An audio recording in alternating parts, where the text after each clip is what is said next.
Hi, Deborah Borchardt with TheStreet.com TV. I'm talking with Dylan Radigan of CNBC. Dylan, Treasury Secretary Paulson on the floor today. Yeah, exciting times, exciting times. The hero or the villain?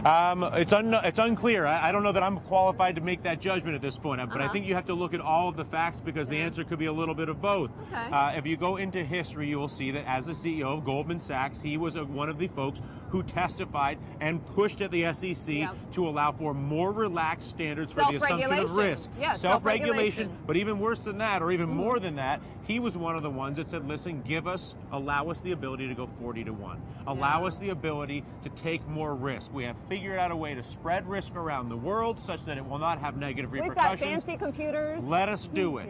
Now, at the same time, he and the other 4 banks that were involved, Merrill Lynch, Lehman Brothers, Bear Stearns, and whoever I'm leaving out, so whatever, Merrill, Morgan, Goldman, Lehman, Bear, those 5, he's Goldman.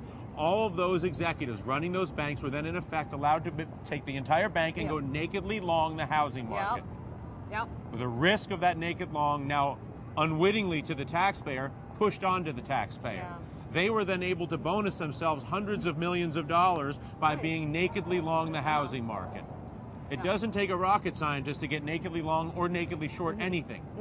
Particularly if it goes the other way, you don't bear the risk. Right. The question is he the best qualified person to unwind this now because he was one of the individuals who advocated the system, so he understands it?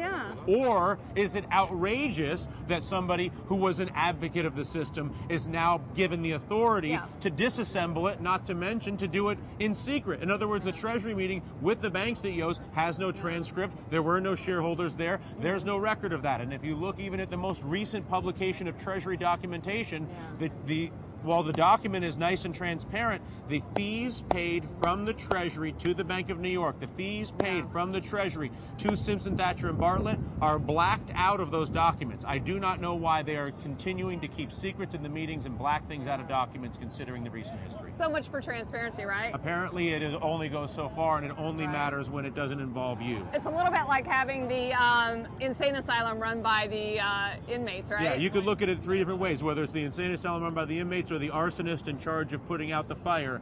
At the very least, the American people should be given the opportunity to see everything that's going on. That's the most outrageous aspect of this is the fact that they continue to keep secrets in Washington when you consider that they have asked for trillions of dollars of your money. Our money. It's outrageous. That I worked hard for. Thank you so much, Dylan. Appreciate it. I'll see you next Tuesday. All right, bye-bye. Take care. And this is Deborah at TheStreet.com TV. Stay tuned for more.